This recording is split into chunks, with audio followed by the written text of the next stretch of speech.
Grabe with that spray down! Oh!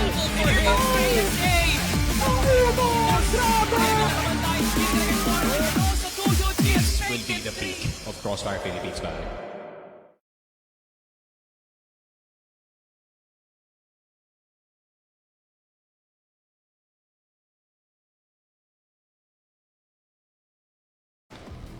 And we're back. Mabilisan lang po ang break natin dito kasi tuloy-tuloy pa din ang labanan ng dalawang teams na ito. Of course, it's Stallions versus MATTJESS. Sneaky, it's been a rough time for MATTJESS 2-0. Pero Stallions, man, tulad nga sabi mo, natural lang to sa kanila. This is just another day of Stallions domination. Yeah, for sure. No, I mean, sub-base, that is home court para sa kanila dito. It's familiar territory, no. I did really expect na ayun nga Kano and obviously itong si KLB to perform in this map, and I mean any rifler to perform, no. Para nga dito sa Stallions when it comes to itong sub-base, and it probably will be the same dito sa map number 3. I think para dito sa map number 3 especially, we're probably gonna see a bigger spotlight para dito kay KLP, considering he's a very important piece dito sa A defense ng Eagle Eye para sa Stallions. Yeah. So hopefully we do see him. Pero MATTJESS, man, really hope na makabawi sila kasi Zack and NQ, they're starting to heat up.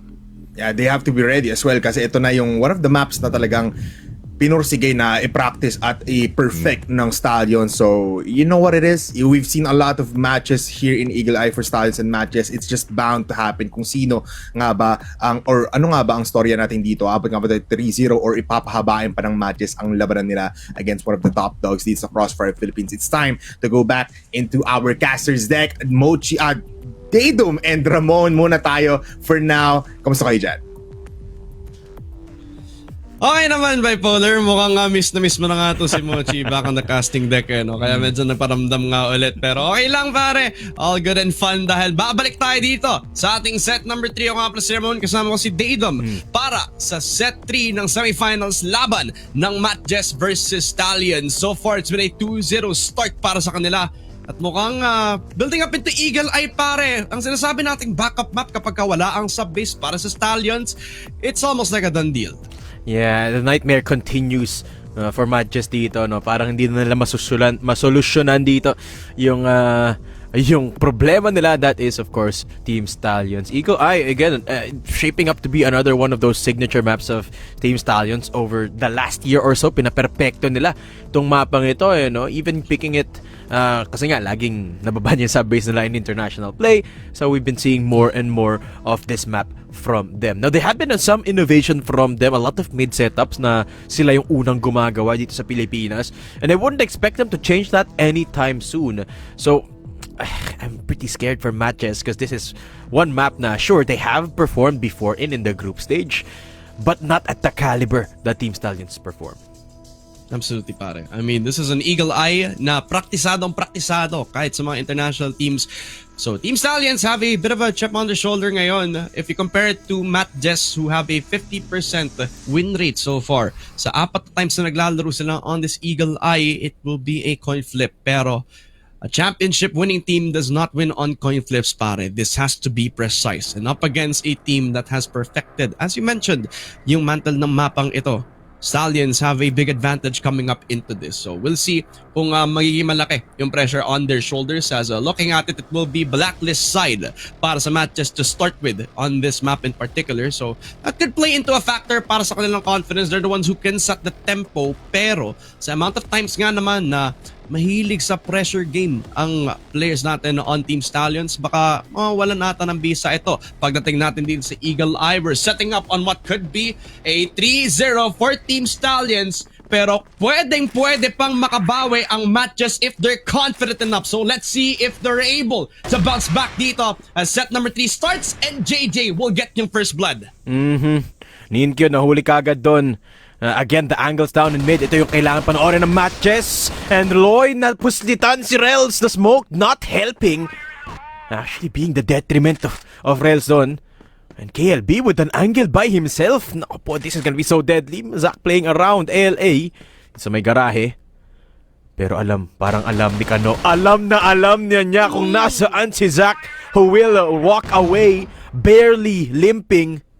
Si Jason lalapitan niya dito, Zach. Ay, nakyatan pa nga ni Kano. What movement is this, Ramon?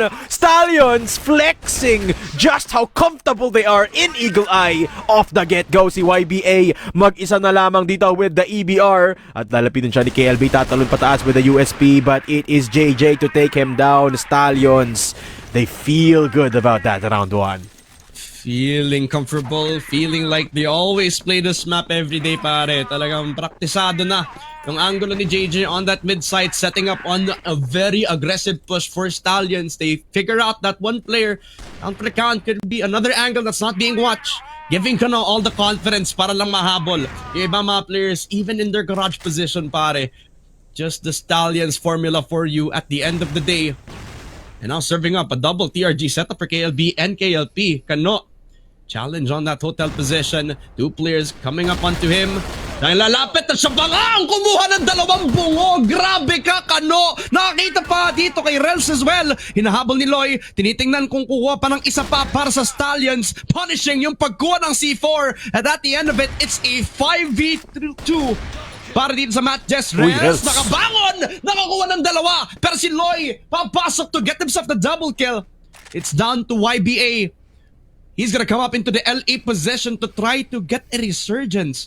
Pero walang tao, walang bahid ng Stallions ang makikita niya dito sa A-site dahil wala sa kanya yung C4, pare. Ito nga yung kinatatakutan ko dito, Ramon, no? Stallions feeling comfortable enough to take space. At sila na yung nagpupush dito sa GR side defense nila. Dire-diretso lang. At MATTJESS, wala silang maisagot sa ngayon. YBA coming in from doors mid. At si KLB with a beautiful angle. Hindi man lang maaamoy ni YBA. Stallions, a commanding 2-0. Just like that, man. Just Stallions on a map that they know, truly love. If Subbase is not around, Eagle Eye is their next best thing. Comparable GR side where everybody just hitting heads just like that. Kano, the one to actually start things off kanina, and KLB siya naman yung kukuha ng unang papas lang dito kay Zach. 4 versus 5 tayo. Ninkyu, you're trying to get that first kill para sa MATTJESS. So far, si Kano bumawit. Si Kano pa nga kumuha ng isa pa kay Ninkyu. Si KLP sumunod. Every single player on STS punishing the mistake of MATTJESS. Every hesitation, every second na hindi sila kumukuha ng map control, kinukuha at kinukuha ng STS. Ang bawat segundo na pwedeng kunin ng MATTJESS ngayon as Loy will pick up the double, and it's a 3-0 so far for Stallions. Tira mo naman yung kill feed natin dito, no? Loy 5 kills, Kano 4. And it is just Stallions running over this Eagle Eye map. Triple TRG. Si JJ nag-sniper na rin. At si Zach, papalag nga ba? There's 2 snipers dito. Zach, pag lumapit ka, naku po! Si JJ makakahanap dito kay Rels. And reposition. Akyat muna. Si Ninkyu, delikado ka rin dyan, boss. Zach, nakatingin sa taas si KLP. Doon manggagaling beautiful flash from Kano. And it will be Kano going down. Actually, Zach with a nice timing. Pero si KLP manggaling pa doon sa taas. JJ with a reposition yet again. Nakita niya yung ulo doon ni Ninkyu. Oh my goodness, JJ! Inhuman reflex. At si KLB nalapit na rin dito sa double doors. And Jason will be taking him down. Sasagot din si YBA. And KLP nakakuha ng isa. Loy, nahuli ni YBA. This is actually 1v2. Stallions a little bit too deep. A little bit too aggressive. And the only time that they've been punished because of the push is, pero si KLP may info pa nga. Narinig na yung jump push. Ang ginawa nitong si YBA. Uulitin na yung peak na ginawa ni Kano kanina. Almost with the tap. Pero si YBA makakatakbo pa rin. Mapapatay ka ni KLP with one shot. He does. Pero Jason, nice. Mabilis ang sagot. Mabilis ang backup. Ang rest back ng MATTJESS para gawin tong 1-3. Yun na nga, MATTJESS makakahinga sila ng malalim. Pagkatapos yun, parang nabunutan ng tinek. Pero hindi pa rin titigil ang MATTJESS. Pero nasa bridge na kagad dito ang STS. Hindi pa rin nila titigilan ang kanilang kalaban. And it is Loy that is playing around bridge into that hotel area. Wala pang nakakita sa kanya doon. Pero lalapit pa rin siya dito, Loy. Dalawa ang nakatingin sa direksyon ni Loy ngayon as he realizes na baka nakatingin nga doon ang MATTJESS. Playing on the tall box ngayon. Baka kailangan ng konting oras pang MATTJESS bago maging comfortable. Ninkyu holding that cross. May dalawang tao na naka-hold up lang doon sa may mid setup. Fully knowing the capability of STS, they could push them a little bit too far. JJ. Sniper shot will be enough. Pero si Zack ang makakuha. Sobrang disciplined ng naging angle dito ni Zack. Ganda. 5v4 tayo. STS adjusting to the pace. Loy still hunting for the kill papunta kay Ninkyu. Malapit pa nga at baka si Ninkyu na-expect pa nga niya, and that's a headshot found papunta sa bungo ni Loy. 5v3. Double push up onto KLP, gets the sniper shot kay Rels. That's one of the snipers gone. Pero may pambawi pa. Zack can hit the shot, gets the flick and gets himself KLP. That's one of the anchors down, pero kailangan patayin si Kano. Gonna get pushed on by YBA. Spotted pa kasi Ninkyu, takes care of him. Then it looks like that flag's not gonna work out. MATTJESS fully securing the LA defense. That's the second round for them. Nasty shots mula dito sa mga MATTJESS players natin, no? Stallions. Medyo masyado na sila nagiging komportable dito, Ramon. Getting too aggressive almost. And they have to learn. Jason will be challenging mid dito up against Kano and JJ. Pero hindi siya kapapalag masyado doon. Jason down to half HP. What a hold from Kano actually. And yun na nga, immediate adjustment, no? Stallions, tinan mo, hindi naman lang pumasok ng hotel ang mga miyembro ng Stallions. They are done playing reckless. And Stallions, they're gonna let MATTJESS a little bit of map control. Yeah. Goes back to the conversation we've had with Tanks all those weeks ago where they know that STS is a team that has a target on their back. So talagang kumukuha sila ng mga bagong lessons sa kada team na nakakalaban nila dito. So they fully realize na dapat hindi laging maging aggressive sa mga rounds na kailangan nila. Nalalaman na MATTJESS yung mga galawan, kaya tamang palitan muna tayo. Hindi na nagpapush si Loy. A little bit too far from that hotel position. They have a triple stack. Arguably, dalawang nakatingin dun sa mid. May isa dun sa may LA. Possibly something that STS can fully realize as Loy picks up the kill dito kay Ninkyu. Hinayaan na si Ninkyu ang gumawa ng mistake para sa kanya. Si Zack picks up TRG. He swaps it up in towards the mid-side push. Loy hunting for the kill, hunting for that kill. Hits the headshot kay Jason, the rifler. Down for the count, pulls out the pistol, but Zack's able to pick it off. 4 versus 2 Rels, shut down by KLP. That's a double for him. Si Zack na lang ang natitira, pero gagawa ba siya ng isa pang miraglo dito sa server natin? Hindi. Si KLP gets the trick, the 3K. A 4-2 para sa STS. And so far, this GRSI is looking devastating. Yeah, and Ramon, I apologize for laughing, pero si Loy kasi, it seems like he's on a mission, a personal mission to get as many kills as possible. Typically kasi pag nakaisa ka na, babalik ka na into the normal defense. Pero si Loy, nag-dip back, nag-push pa nga, naka-double, pero si Ninkyu, hindi niya hayaan si KLP makahanap ng kahit ano. Where is Loy? I'm looking at the map. Loy is again in hotel. At ngayon, kasama niya pa nga si KLB. Tinan mo, hahanap ulit ng kill yan si Loy. Kaya nga Kala mo nag-aalok lang lagi, no?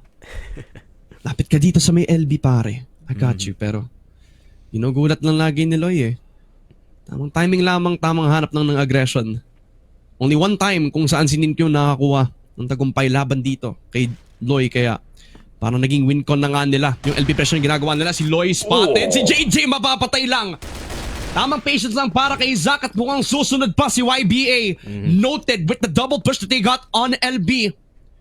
At mukhang tama lang ang rotation ni KLB dito kung hahanapin pa ni Ninkyu ang isa pa. That's the second for him. That's Kano in a 1v4. Starts off well papunta kay Zack at alam nila na bukas ang B-site dahil dito. So now, Kano has done this before. Can he do it again? Jason, tamang timing lang at mukhang saktong-sakto ang pick niya papunta kay Kano.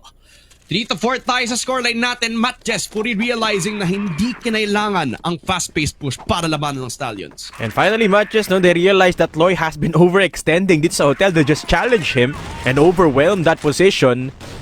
So MATTJESS able to take the round by taking down that LB control na paulit-ulit kinukuha dito ng Team Stallions. Yun na nga the 2v1 versus Loy, and then the punishment onto KLB. Stallions, this is getting a little bit messy. At kapag nagawa ulit to ng MATTJESS, the punishment, equal na yung score natin. So, I say Stallions, enough with the shenanigans. It's time to clean up the act. Pero si Zack, huhulihin niya si KLP doon. And MATTJESS off to a great start dito, Ramon. Kaya nga Killing off the sniper, but they still have one in the bank if Kano decides to pick it up this point in time. Loy, mukhang paulit-ulit lang yung aggression na dito. Spots at Rels at mukhang mahabol pa nga niya dito si Rels. Kano on top of truck and it looks like it's gonna be enough for them. That's 3 in a blink of an eye. Akala natin magandang round na to para sa MATTJESS pero iba't ibang player popping off at the right moment. JJ with another one. Si Jason na lang. Hinahabol pa ng bawat isang player ng Stallions. Kano down means the 1v3 pero it will be KLB to shut him down in his tracks. Hindi na binigyan ng oras, panahon para makahinga ang MATTJESS. 5-3 for Stallions. It's a very confident push for Loy at the end of the day. Exactly, kahit lugi sa lang isa doon, KLP this time. A thunderous shot from the TRG, kinig sa buong mapa at nalaglag dito si Zach. Rels hoping to avenge. Double sniper from MATTJESS yet again. Si Ninkyu at si Rels ngayon ang nakasniper at nahanap nila si Loy.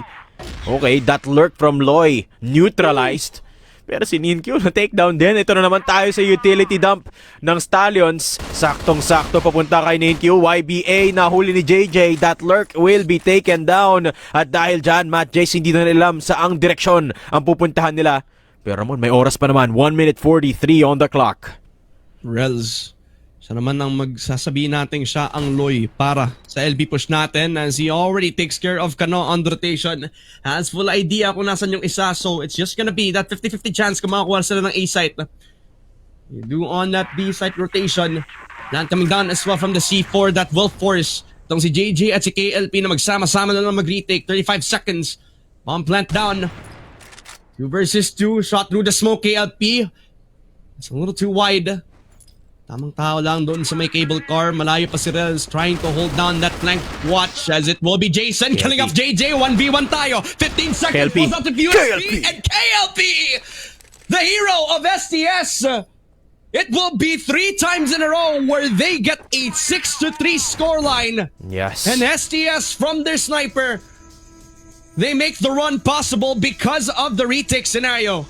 And you can see the smiles on the Stallions' faces. Alam nila yung ginawa nila dito. A definitive half for all 3 sets. At yung Stallions naman ngayon nga-atake at nanguna na nga si KLP. Rels is down, may isa pang target on pero sabi ni KLP tama na yon. Lipat posisyon at si Zach naman huhulihin si KLB. That's IGL down. Yaba holding hotel. At mahuli siya doon ni Kano. Uy, Jason, nakakawat ng timing dito and that is going to be the bomb right in his palm. Karap niya rin si KLP dito pero Jason with the flash and the timing, double kill for Jason. And the bomb is too far away from Loy. 1 versus 3. Okay, makes his known presence, takes control of the site, taking down Ninkyu. Pero lipat muna ng exit dito si Zach. Loy knowing his position but will be taken down either way. MATTJESS, nakuha nila yung unang GR side nila. Kaya nga just really punishing that hotel push so far.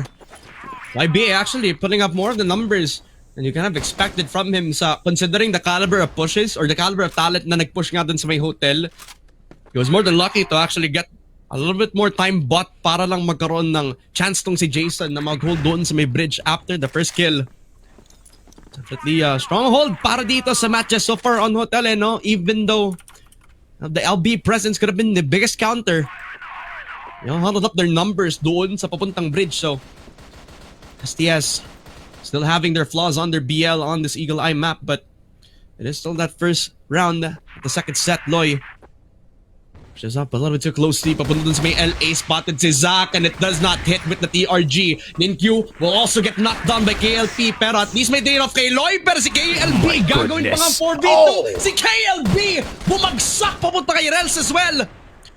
YBA na lang, a huge elbow drop papunta sa MATTJESS na nangyayari sa A site. And how will Yaba come up into this?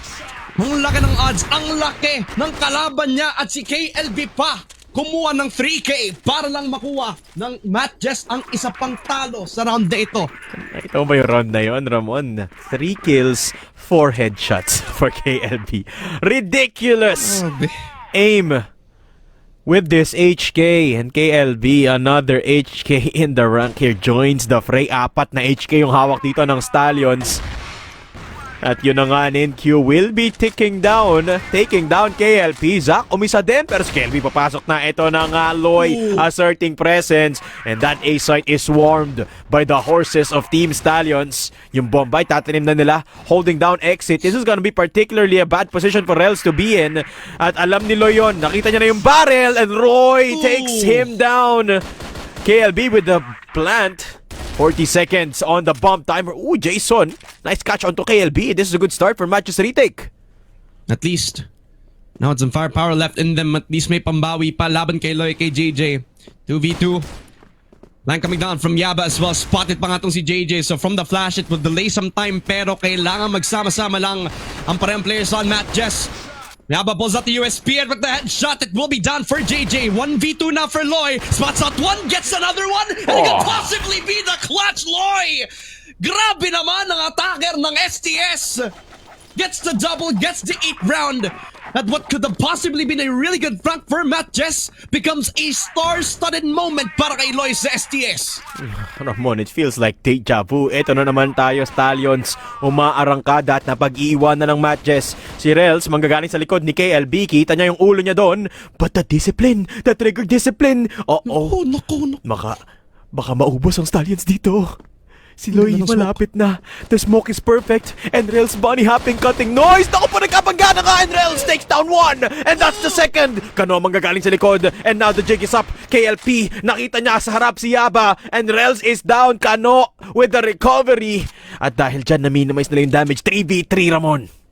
How many times do STS get away with the numbers down pero nakakahabol pa rin sila, nakakabawi pa rin sila? Ayun na nga. The overpushes from MATTJESS, the overpeaks from Rels, giving an opportunity papunta dito kay KLP. Always the shining moment for them, and now Kano has an opportunity. Spotted pa nga si Zach at mukhang mapapatay lang siya. 3v2, hindi ba alam na nasa taas lang si Jason? Si Ninkyo nagro-rotate pa lang at mukhang tatagos lang siya. Agad ni KLB. 1v3, Jason spotted and even gets the double. At si KLB na lang. The leader versus the other. And Jason gets knocked down by KLB. 9-4. Series point for Stallions. At si KLB may pabaon pa nga doon kay Jason. KLB, he can smell the victory. Another set points here in Eagle Eye naman. This time around, STS 1 round away at diretso na sila ng A-site dito, Ramon. Hindi naman lang nga magsasmoke. Hahayaan na lang nila si Rels na mag-peak at uubusin na lang ni Kano yung buhay niya. Jason will find one pero binatuhan na nga siya ng granada ni KLB. There's one, there's the second, and KLB to hold it down. Ninkyu, one and all alone. Wala na siyang magagawa. It's the KL brothers to end it off. A 3-0 semi-final win for Team Stallions. Just another day at the office, another day at the bootcamp para sa Team Stallions ngayon. An expected result pero a dominant one para sa Team Stallions, 3-0. And in their Eagle Eye map, talagang it was almost like destiny para makapasok sa Grand Finals, pare. It was almost a do or die situation for MATTJESS. At the end of the day, they already knew that they were dealt a bad hand nung pinili na mismo ang Eagle Eye, which honestly, they were the ones who picked it. Oo, komportable nga sila dito. Pero considering the history that this team, Team Stallions, have had on this map where this becomes one of their pocket picks kapag nawawala yung sub-base, it was almost like a death trap coming into this third set, pre. And I'd like to reinforce your argument doon, no, Ramon. Yes, they're comfortable, but obviously comfort is not everything. Not even close. Parang gano'n na nga rin, no, yung tema natin when it comes to the first half. Nakakasabay ang MATTJESS, but then Stallions, parang dina-download nila eh. Dina-download nila yung playstyle dito ng MATTJESS, and every single time we go to that second half, it's always the same story. A one-sided affair kung saan Stallions ang uubos sa MATTJESS. And again, there's always that break point, as Sneaky Frog said, that once we get to that point, Loy takes over. Kano takes over. This time, KLB takes the spotlight and Stallions win again. Man, is this another comfortable lead para dito sa STS just to put them over the finish line. And that also means na makikita natin sila sa Chengdu para ma-represent ulit ang Pilipinas sa upcoming CFS finals natin. over towards China, pare. So congratulations nga naman para sa STS.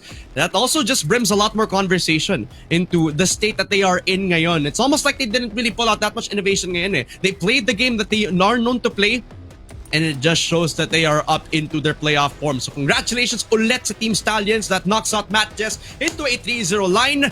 At ibabato na namin to sa aming panel ng si Sneaky Frog at saka si Bipolar. Mga pare, this game was intense.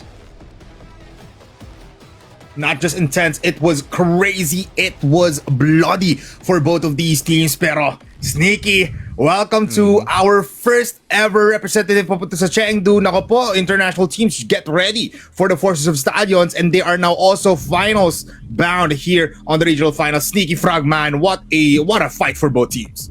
Well, a fight for both teams indeed, no pare. I mean, by the tail end na rin, medyo lumalaban pa naman dito yung matches, which I really do appreciate. Stallions though, this, yun nga, no, kagaya na sinabi ng casters natin, this felt like destiny na this was bound to happen. I feel like Stallions not being on the international stage would be, you know, weird para sa atin, that's for sure. So, ayun nga, Stallions, another ticket punch papunta nga dito sa Chengdu. I'm actually looking forward dito sa kanilang international run because it seems like na, they're starting to figure out their own identity, especially pagdating dun sa international stage. It doesn't have to be, 24/7 fighting, map control.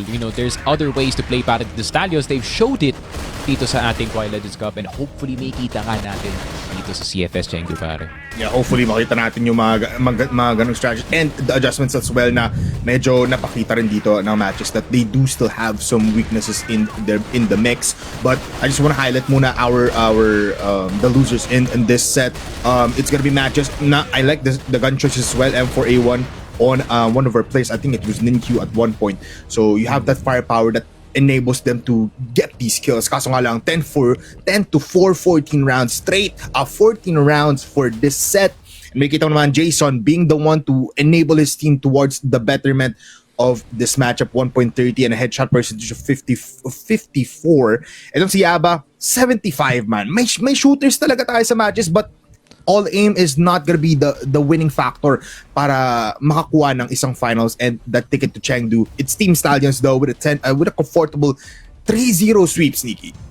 Yeah, for sure. Ayun nga, unfortunately, we didn't see the exact same explosive performances galing dito kay Zach, with the exception of yung map number 2 natin. Ayun nga, I feel like MATTJESS, they're still a good team at the end of the day. And ayun nga, this is probably too high of a level para sa kanila dito going into the semifinals. No? Kagaya nga ng sinasabi ko time and time again, there is levels to this. And of course, yung set MVP natin, just like how I called it, no? Kanina Bipolar, KLP will get the bigger spotlight pagdating dito sa Eagle Eye, especially that top A position. And he defended really, really well, pare. I love it, man. KLP, every time he is in A, man, lalo na GR side, he is the one to make the difference. 2.0 in the KD, a 1.14 headshot percentage is actually pretty big for a sniper. 0.43 in SR and AP of 12. We'll be seeing his highlights, and man, he is unstoppable. This is a form of KLP that we know, and he just keeps on giving from multiple angles to aggressive pushes to solo pushes. KLP does the job. Yeah, for sure. And it's another opportunity to prove himself, no? Itong si KLP, especially when it comes to that best sniper conversation. Kasi, ayun nga, no, from what I recall, yung mga best sniper conversations natin, we do have KLP floating around 2 and 3. And feeling ko, him possibly performing really, really well dito sa ating Grand Finals would definitely help the rankings para sa kanya dito.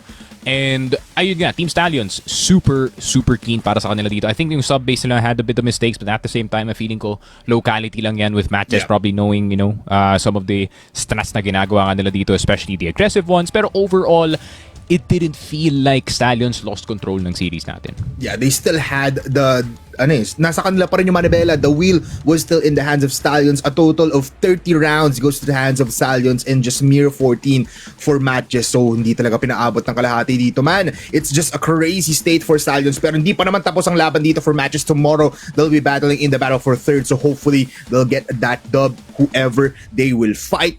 Pero man, tapos na po ang ating matchup number 1. Team Stallions take it by a storm. Hindi pinaabot ng port, hindi pinaabot ng new compound. At sino nga ba ang dahilan kung bakit naging sobrang dominating dito? It's gonna be KLB, the IGL. First time niya ata nakapunta dito sa match MVP natin, Stevie. Yeah, for sure. No, El Capitan always, has numbers all over the place. Pare, being the IGL, you're not required to frag consistently, pare. Pero KLB takes that as a suggestion and he frags anyways. And ayun nga, no, this is why Stallions is one of the best teams coming out of PH, especially when it comes to the international stage. Kasi pagdating naman dito sa usapan ng China, bipolar, I mean, even the IGL is fragging. Let's say, yung mga great IGLs natin, let's say like si N9, XJ, tapos si Du, who was IGLing nung EWC when they had that winning run, pare. So I feel like having an IGL na ganito kalakas yung kanyang offensive output, ganito kalakas ang kanyang pagkabaril, ayun nga, it's a big benefit para dito sa Stallions. I mean, possible GOATs mentioned, no? Tapos ngayon, a possibility of the Filipino, Filipino powerhouse to be in that contention as well. KLB providing us with a beautiful eagle eye as well. I love it kapag naka TRG din siya dito. It provides them, the extra gun advantage and the extra firepower na hinahanap for Stallions in these kinds of open maps, and KLB is the one to make it happen. Sneaky. That is our first matchup of the day, and dahil dyan, kailangan natin makausap dito one of our top players. It's the IGL of Stallions, KLB. Pumasok ka na dito, oras na para kausapin ka namin, brother. Kamusta ka naman dyan? Okay lang kayo, kamusta kayo? Yun, okay lang naman kami. Ayun nga, pare. Grabe. Another China trip para sa atin, Ken. Ayun nga, magkikita-kita na naman tayo going into Chengdu, pare. Kamusta yung pakiramdam? Isa na namang lipad para sa inyo, pare. Masaya. Maganda lang ng mga jacket kasi sobrang lamig doon. Oh my God. Oh God.